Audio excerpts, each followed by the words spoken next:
हाय student, Desire Point channel पे आप सभी का स्वागत है। आज हम लोग क्लास 11th गद्य का पहला चैप्टर पढ़ेंगे। भारत वर्षोन्नति कैसे हो सकती है। भारत वर्षोन्नति कैसे हो सकती है, अर्थात भारत वर्ष की उन्नति कैसे हो सकती है, इसके बारे में भारतेंदु हरिश्चंद्र जी ने बतलाया है। उन्होंने एक लंबा व्याख्यान दिया, व्याख्या किया अपनी बातों को। ये बलिया के मेले में गए थे, ददरी मेला लगता है। उसी मेले में जब एक साथ उस छोटे से शहर में एक साथ बहुत सारे लोगों को देखें तो इनके मन में जो जो भावनाएं उत्पन्न हुई, भारतवर्ष की उन्नति के बारे में जो जो विचार आए, उन सारे अपने विचारों को इस चैप्टर के माध्यम से इन्होंने व्यक्त किया है, जो कि हमारे लिए और हम सब भारतीय के लिए बहुत ही जरूरी है। इसमें बहुत सारे एग्जाम्पल भी उन्होंने दिए हैं जो कि आज भी वास्तविक हैं, पहले तो थी ही, आज भी वैसी वास्तविक है। हमें उन सब चीज़ों को सीखना चाहिए और सीख कर अपने जीवन को आगे बढ़ाना चाहिए, जिससे कि हमारा देश भी आगे बढ़ सके, क्योंकि आप सभी ही देश के स्वर्णिम भविष्य हैं। तो आइए स्टार्ट करते हैं to the point. Bharatendu Harishchandra ji के बारे में थोड़ा वो जीवन परिचय आपको जानना है कि इनका जन्म कहाँ हुआ था, कब हुआ था। तो इनका जन्म 9 सितंबर 1850 ईस्वी को हुआ था। याद रखिएगा, भारतेंदु जी का जन्म 9 सितंबर 1850 में हुआ था, काशी में हुआ था। काशी जानते ही होंगे। पिता का नाम था गोपाल चंद्र गिरधर दास। गोपाल चंद्र गिरधर दास इनके पिताजी का नाम था और माता का नाम था पार्वती देवी। तो ये सब चीजें थोड़ा याद रखना है आपको। इनका जन्म 9 सितंबर 1850 को हुआ था, काशी में हुआ था। इनके पिताजी का नाम गोपाल चंद्र गिरधर दास था और इनकी माता का नाम पार्वती देवी था। इन्हें अंग्रेजी, बंगला, गुजराती कई भाषाओं का ज्ञान था इनको। हिंदी के तो विद्वान थे ही थे, तभी तो रचना किए हैं और आप पढ़ रहे हैं इनके बारे में, ठीक है। और इन्होंने बहुत सारी रचनाएं की, कई वचन सुधा, भारत वर्षोन्नति कैसे हो सकती है, बहुत सारी चीजें हैं जो कि आप रचनाओं में याद करेंगे। और इनकी मृत्यु जो है ये 6 जनवरी 1885 ईस्वी में ये विदा ले ली। तो आइए इनके बारे में थोड़ा हम लोग जानते हैं क्या है कैसे है। सीधे हम चैप्टर पढ़ते हैं। जीवन परिचय आप लोग तैयार कर लीजिएगा। साहित्यिक परिचय आपके एग्जाम में आता है, साहित्यिक परिचय और रचनाएं, ध्यान रखिएगा। जीवन परिचय लिखने के लिए नहीं आता है, आपके एग्जाम में पूछता है कि साहित्यिक परिचय और रचनाओं पर प्रकाश डालिए। तो आपको 2 पे ही प्रकाश डालने की जरूरत है, फालतू में अपना टाइम वेस्ट नहीं करना है। आइए देखते हैं चैप्टर। चैप्टर का क्या नाम है, भारत वर्षोन्नति कैसे हो सकती है। देखिए क्या लिखा है। आज बड़े आनंद का दिन है कि छोटे से नगर बलिया में, अभी आगे देखिए, इसको मैं करता हूं, ये रहा। चैप्टर का नाम लिखना है क्योंकि पहला ही क्वेश्चन पूछा जाएगा आपके एग्जाम में। पूरा पैसेज, जैसे मान लीजिए पैसेज है, ये दे दिया गया, इससे 5 क्वेश्चन पूछेगा और पांचों क्वेश्चन में जो पहला क्वेश्चन होगा वो पूछेगा कि संदर्भ लिखिए। या तो संदर्भ पूछ देगा या तो पूछेगा कि प्रस्तुत गद्यांश के पाठ और लेखक का नाम लिखिए। बात एक ही है, तो डायरेक्ट पूछ देगा तो लिख सकते हैं कि पाठ का नाम भारत वर्षोन्नति कैसे हो सकती है और इसके लेखक का नाम भारतेंदु हरिश्चंद्र जी है। संदर्भ लिखना है तो जैसे आप लिखते हैं आज तक वैसे ही लिख दीजिए कि प्रस्तुत गद्यावतरण हमारी पाठ्य पुस्तक जो भी हिंदी हो उसके नाम लिख देंगे कि भारत वर्षोन्नति कैसे हो सकती है नामक पाठ से लिया गया है। इसके लेखक भारतेंदु हरिश्चंद्र जी है। बात एक ही है, सजा के लिख सकते हैं, मैं बताऊंगा कैसे सजा के लिखना है। लेखक से पहले कुछ संज्ञाओं को हम जोड़ेंगे, विभूतियों को, उनके नाम को अलंकृत करेंगे और किन वर्डों का यूज करके अपने संदर्भ को और बेहतर बना सकते हैं, ये मैं बताऊंगा पढ़ने के बाद। तो आइए देखते हैं। आज बड़े आनंद का दिन है कि छोटे से नगर बलिया में हम इतने मनुष्यों को एक बड़े उत्साह से एक स्थान पर देखते हैं। इस अभागे आलसी देश में जो कुछ हो जाए वही बहुत है। हमारे हिंदुस्तानी लोग तो रेल की गाड़ी है। ये व्याख्यान ये बलिया के मेले में दिए थे। देखिए स्पष्ट लिखा है कि आज बड़े आनंद का दिन है कि छोटे से नगर बलिया में हम इतने मनुष्यों को एक बड़े उत्साह से एक स्थान पर देखते हैं, और इस अभागे आलसी देश में जो कुछ हो जाए वही बहुत है, क्योंकि हमारे हिंदुस्तानी लोग तो रेल की गाड़ी है। अब पहला ही क्वेश्चन पूछता है आपके एग्जाम में, संदर्भ पूछ दिया, दूसरा पूछ दिया कि निम्न रेखांकित अंश की व्याख्या कीजिए। अब रेखांकित इसी को कर दिया, इसको कर दिया अंडरलाइन, अंडरलाइन को बोलते हैं रेखांकित। रेखांकित अंश की व्याख्या कीजिए, जो लाइन खींचा गया है इसी की व्याख्या आपको करना है। आइए मैं करता हूं, ध्यान सुनिए। भारतेंदु हरिश्चंद्र जी कह रहे हैं कि मैं बलिया के मेले में गया था, मैं बहुत आनंदित हो गया कि मैंने आनंद के साथ एक छोटे से जगह पे इतने लोगों को एक साथ जब मैंने देखा, तो देखने के बाद मैंने सोचा कि इस अभागे आलसी देश में जो कुछ भी है, हो रहा है, वो बहुत बड़ी बात है। उन्होंने कहा कि हमारे हिंदुस्तानी लोग तो रेल की गाड़ी है। कैसे? उन्होंने व्याख्या किया, जिस प्रकार से रेलगाड़ी होती है, रेलगाड़ी में बहुत ही मूल्यवान डब्बे लगे, मान लीजिए डब्बा 1 2 3 4 5 ये डब्बे हैं, सारे डब्बे हैं, मान लीजिए गोल्ड के हैं, सोने के हैं, हीरे के हैं, सिल्वर के हैं, लेकिन यदि इसमें इंजन ही ना हो, ये हो ही ना, ये यहां से कट कर दिया जाए, इंजन ना हो, तो क्या ये रेल गाड़ी चल सकती है? नहीं चल सकती है। डब्बे वहीं के वहीं पड़े रह जाएंगे, उस डब्बों का कोई महत्व ही नहीं है, वो महत्वहीन हो जाएंगे। क्यों? क्योंकि उनमें इंजन नहीं है, उनका नेता नहीं है, उनको मार्गदर्शन करने वाला कोई नहीं है, कोई प्रीच करने वाला कोई नहीं है। इस कारण से वो वहीं पे पड़े रह जाएंगे, उनका कोई मोल नहीं होगा। इसलिए भारतेंदु हरिश्चंद्र जी कह रहे हैं कि जिस प्रकार से रेलगाड़ी में मूल्यवान डब्बे, महंगे महंगे डब्बे लगे रहते हैं, लेकिन यदि उसमें इंजन ना हो तो वे बेकार हो जाते हैं, अर्थात वहीं के वहीं खड़े हो जाते हैं, वो कार्य नहीं कर सकते। उसी प्रकार से कह रहे हैं कि हमारे भारतीय हैं, हम हिंदुस्तानी हैं, हमारे पास सब कुछ है, बल है, सामर्थ्य है, बुद्धि है, सब कुछ है, लेकिन हमें जिस प्रकार से इंजन के बिना वो डब्बे बेकार हो गए, उसी प्रकार से हम भी बेकार हैं। हमें भी एक सही गुरु की आवश्यकता है, सही नेता की आवश्यकता है, सही मार्गदर्शन की आवश्यकता है, सही उपदेशक की आवश्यकता है, सही गार्जियनशिप की आवश्यकता है, तो हम बड़े से बड़े कार्य को भी कर सकते हैं। जिस प्रकार से जब जामवंत ने हनुमान को याद दिलाया था कि का चुप साध ही रहे बलवाना, कि हे बलवाना, हे हनुमान जी आप शांत क्यों बैठे हो, तब हनुमान जी को अपने बल का याद आया, और आया तो उन्होंने क्या किया, बाकी चीजें आप अच्छी तरह से जानते हैं। तो उसी प्रकार से हमें भी कोई हमारे बल का याद दिलाने वाला होना चाहिए, कोई हमें बल का याद दिला दे, कोई हमें प्रोत्साहित कर दे, कोई हमारे आंतरिक शक्ति को जागृत कर दे, तो हम बड़े से बड़े कार्य को कर सकते हैं। इसीलिए भारतेंदु जी ने कहा है कि हमारे हिंदुस्तानी लोग रेल की गाड़ी हैं। आगे क्या लिखा है देखिए, वही जो मैंने समझाया है। यद्यपि फर्स्ट क्लास, सेकेंड क्लास आदि गाड़ी बहुत अच्छी अच्छी और बड़े बड़े महसूल की इस ट्रेन में लगी हैं, पर बिना इंजन सब नहीं चल सकती। वैसे ही हिंदुस्तानी लोगों को कोई चलाने वाला हो तो ये क्या नहीं कर सकते, इनसे इतना ही कह दीजिए कि का चुप साधी रहा बलवाना, हे बलवाना तुम शांत क्यों बैठे हो। देखिए यहाँ जामवंत जी है, हनुमान जी है, हनुमान जी शांत बैठे थे क्योंकि अपने बल को भूल चुके थे, तो जामवंत ने इन्हें याद दिलाया कि का चुप साधी रहे बलवाना, हे बलवाना, हे हनुमान तुम शांत क्यों बैठे हो, तुम्हारे अंदर तो अथाह शक्ति है, तुम उड़ के जा सकते हो, श्री राम के कार्य को कर सकते हो। तब हनुमान जी को उनके बल का याद आया। फिर देखिए हनुमान जी को अपना बल कैसे याद आता, उसी प्रकार से हमें कोई अपने बल का याद दिला दे तो हम भी बड़े से बड़े कार्य को कर सकते हैं। जिस प्रकार से हनुमान जी ने श्री राम के कार्य को किया, सो बल कौन याद दिलावे, लेकिन सबसे बड़ी बात तो यह है कि उस बल को याद कौन दिलाए। इस समय, उस समय तो जामवंत जी गए जाके हनुमान जी को याद दिलाए, लेकिन इस समय की बात है कि हमें हमारे बल का याद दिलाए कौन, या हिंदुस्तानी राजे महाराजे, नवाब, रईस या हकीम, महाकिम नहीं, या हकीम, कौन दिलाएगा? राजे महाराजे दिलाएंगे, नवाब दिलाएंगे, रईस दिलाएंगे या हकीम साहब दिलाएंगे?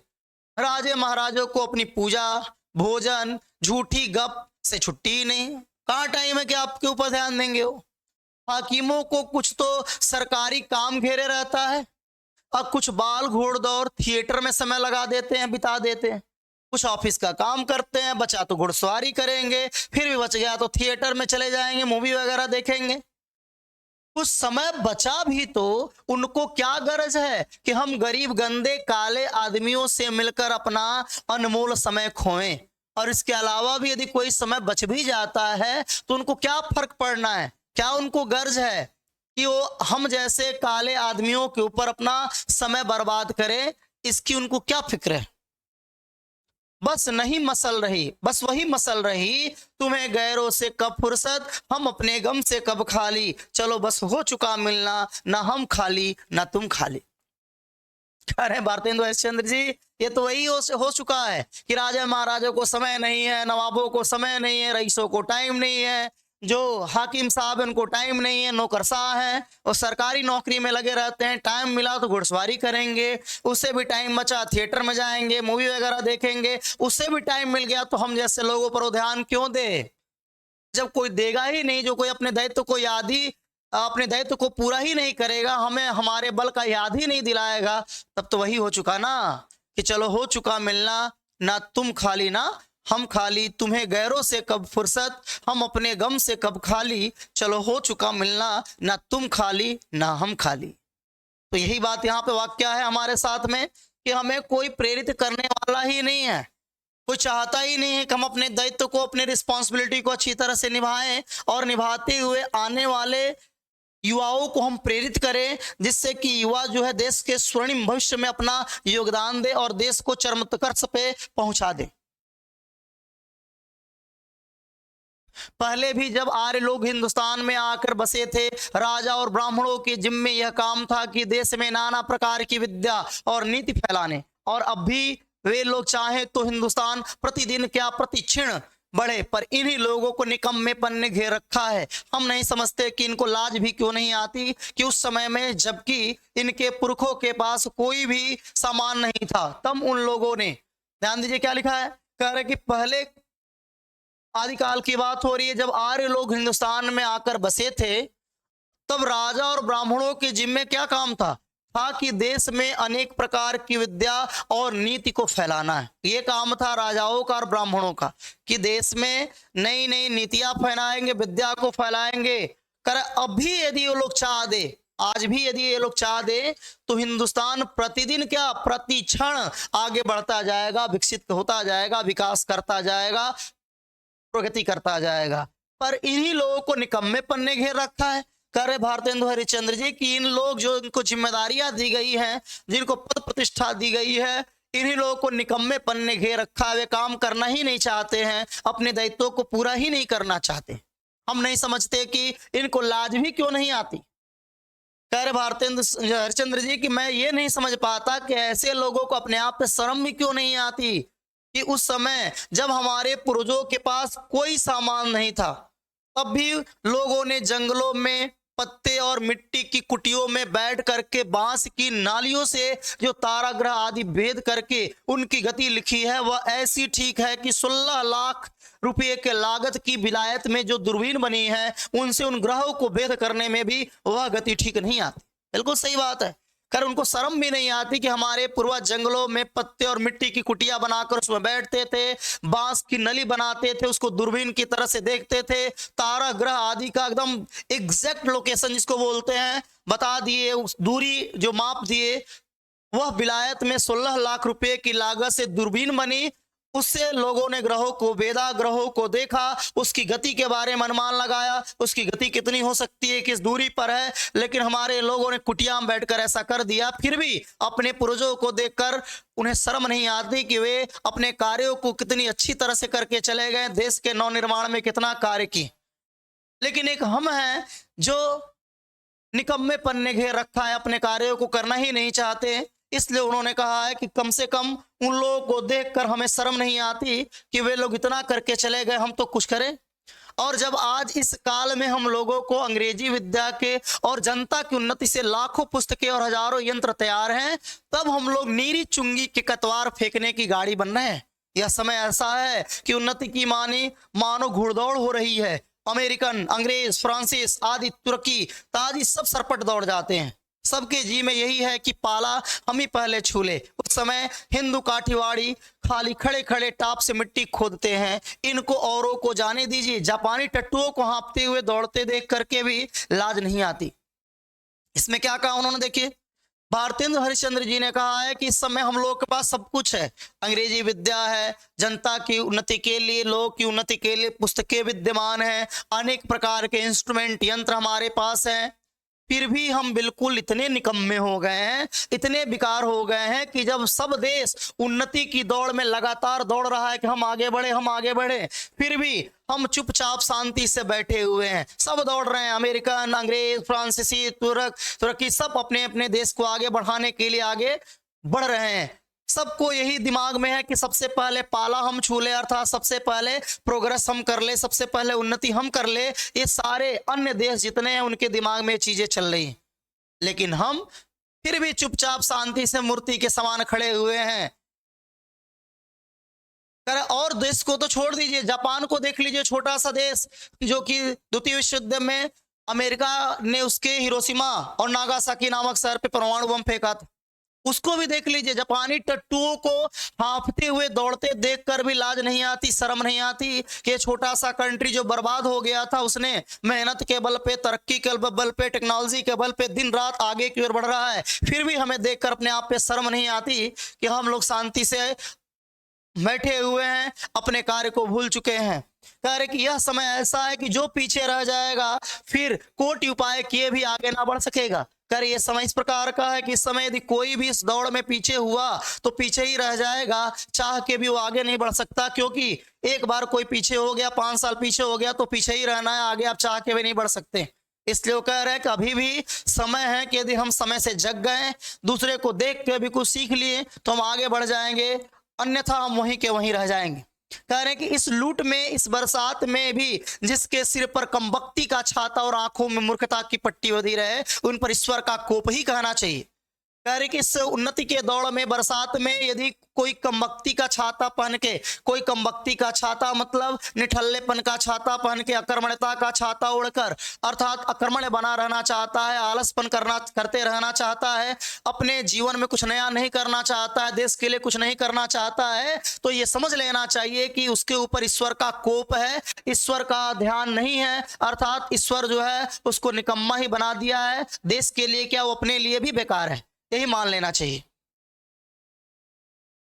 मुझको मेरे मित्रों ने कहा था कि तुम इस विषय पर कुछ कहो कि हिंदुस्तान की कैसे उन्नति हो सकती है। भला इस विषय पर मैं और क्या कहूं। भागवत में की श्लोक है, निर्दमाद्यम सलभम सो दुर्लभम पल्लवम सुकल्पम गुरु कर्णधारम मया अनुकूलेन नभ स्वतोरितम पुमानम भवादीना तरेतम सम्मात्महम। कह रहे हैं भारतेंदु हरिश्चंद्र जी की मेरे मित्रों ने मुझसे कहा कि भाई भारत की उन्नति के बारे में कुछ कहो, कुछ बतलाओ कि इस भारतवर्ष की उन्नति कैसे की जाए। कह रहे भला इस विषय में मैं क्या कहूं। भगवत में एक श्लोक, भगवत गीता जो है हमारी है, उसमें की श्लोक है, उस श्लोक का अर्थ क्या है कि भगवान कहते हैं, श्री कृष्ण कहते हैं कि पहले तो मनुष्य जन्म ही बड़ा दुर्लभ है, दुर्लभम, मनुष्य का जन्म ही बड़ा दुर्लभ है, और यदि मिला और उस पर गुरु की कृपा हो गई और उस पर मेरी अनुकूलता हो गई, इतना सामान पाकर भी जो मनुष्य इस संसार सागर के पार ना चला जाए, अर्थात मोक्ष की प्राप्ति ना कर जाए, अर्थात कुछ प्राप्त ना कर ले, तो उसको आत्महत्यारा कहना चाहिए। बिल्कुल सही बात है। कह रहे हैं कि एक तो ये मानव शरीर मिलना मुश्किल है, एक तो ये मिल गया, इसके ऊपर गुरु की कृपा हो गई, उसके ऊपर भगवान की अनुकूलता हो गई, इसके बाद भी यदि हम कोई कार्य ना कर पाए तो समझ लीजिए कि आत्महत्यारा हम हैं, इसके अलावा कुछ नहीं है। वही दशा इस समय हिंदुस्तान की है। बहुत से लोग यह कहेंगे कि हमको पेट के धंधे के मारे छुट्टी ही नहीं रहती है, बाबा हम क्या उन्नति करें। बहुत लोग ये कह देते हैं भाई पेट भरने के लिए दिन रात हम काम करते रहते हैं, हमारे पास तो टाइम ही नहीं है, हम देश की उन्नति के बारे में कहाँ से सोचें। पहले पेट तो भरें, पेट भरने के बाद हम सोचे। यदि ये आप कहते हैं तो थोड़ा देख लीजिए, तुम्हारा पेट भरा है, तुमको दूर की, यहाँ दूर नहीं होगा दूर होगा, दूर की सूझती है, यह कहना उनकी बहुत भूल है। लोग कह देते हैं भाई हमारा पेट खाली है, हम पेट को भरने के लिए दिन रात मेहनत करते हैं, हमारे पास समय नहीं है। तुम्हारा पेट तो भरा है, भरा इसीलिए ज्यादा तुम्हें सूझती है, ज्यादा तुम बोलते हो। कह रहे हैं तुमको दूर की, यह कहना उनकी क्या है, भूल है, ऐसा कभी नहीं कहना चाहिए। क्यों? क्योंकि इंग्लैंड का पेट भी कभी यूं ही खाली था, उसने एक हाथ से अपना पेट भरा, दूसरे हाथ से उन्नति के कांटों को साफ किया। क्या इंग्लैंड में किसान, खेत वाले, गाड़ीवान, मजदूर, कोचवान आदि नहीं है? किसी भी देश में भी सभी पेट भरे हुए नहीं होते, किंतु के लोग जहां खेत जोते बोते हैं, वहीं उसके साथ यह भी सोचते हैं कि ऐसी कौन नई कला या मसाला बनाया जाए जिसमें इस खेत में आगे से दून मतलब 2 गुना अन्न उपजे। विलायत में गाड़ी के कोचवान भी अखबार पढ़ते हैं। ध्यान दीजिएगा क्या इसमें कहा है, इसमें इन्होंने कहा है कि ये कहना कि तुम्हारा पेट भरा है, तुमको दूर की सूझती है, हमारा पेट खाली है, हम उसी में लगे रहते हैं, कहना बिल्कुल भूल है। क्योंकि मान लीजिए आपके पास समस्या है, तो आप एक हाथ से जो है अपने कार्य को कीजिए, दूसरे हाथ से समस्या को हटाते जाइए, समस्या को हटाते हुए कार्य को करते हुए आगे बढ़ते जाइए। ऐसा करते हुए आप देश के लिए उन्नति कर सकते हैं, अच्छा कर सकते हैं। जैसे कि विदेश में गाड़ीवान, कोचवान सब हैं, अच्छे बुरे भले सब लोग हैं, अमीर गरीब हर प्रकार के लोग हैं, कोचवान गाड़ीवान सब लोग हैं, लेकिन वे अपने समय का सदुपयोग करते हैं। हमारे यहाँ जो कोचवान है वो क्या करता है, जब तक मालिक जो है उतर के गाड़ी से गया कोई काम करने के लिए, घंटे के लिए, आधे घंटे के लिए, तब तक वो आराम से निकालेगा चीलम, आराम से गांजा पिएगा, झूठी गप्पे करेगा, सिगरेट पिएगा। जबकि विलायत में क्या होता है, लिखा है कि विलायत में गाड़ी के कोचवान भी अखबार पढ़ते हैं। जब मालिक उतरकर किसी दोस्त के यहाँ गया, उसी समय कोचवान ने गद्दी के नीचे से अखबार निकाला। यहाँ उतनी देर में कोचवान हुक्का पिएगा, वह गप करेगा, सो गप भी निकम्मी। तेरा विलायत में लोग क्या करते हैं, मालिक गया उतर के, कोचवान भी निकालेगा पेपर पढ़ेगा, कोई बुक रखेगा उसको पढ़ेगा, ज्ञान की बातें सीखेगा, अच्छा काम करेगा। लेकिन यहाँ पे क्या है, यहाँ पे मालिक गया नहीं कि खट से निकाले चीलम, आराम से पीना स्टार्ट कर दिए, सिगरेट पीना स्टार्ट कर दिए, फालतू का गप्पे करना, बातचीत करना स्टार्ट कर दिए, बहस करना स्टार्ट कर दिए। ये सब निकम्मी, बेकार, इसका कोई मतलब ही नहीं है। उस कार्य को हम लगातार कर रहे हैं, जो करना चाहिए उसको कर ही नहीं रहे हैं। तो इसीलिए उन्होंने कहा है कि किसी को किसी मतलब ही नहीं है, तो तुम्हें गैरों से कब फुर्सत, हम अपने गम से कब खाली, चलो हो चुका मिलना, ना तुम खाली ना हम खाली। स्टूडेंट, इसके आगे जो है हम लोग नेक्स्ट वीडियो में पढ़ेंगे। आज के लिए इतना ही, फिर मिलते हैं नेक्स्ट एपिसोड में आप सभी की खिलखिलाते, मुस्कुराते, स्माइल करते हुए चेहरे के साथ डिजायर पॉइंट के नेक्स्ट एपिसोड में। तब तक के लिए बहुत बहुत बहुत बहुत धन्यवाद।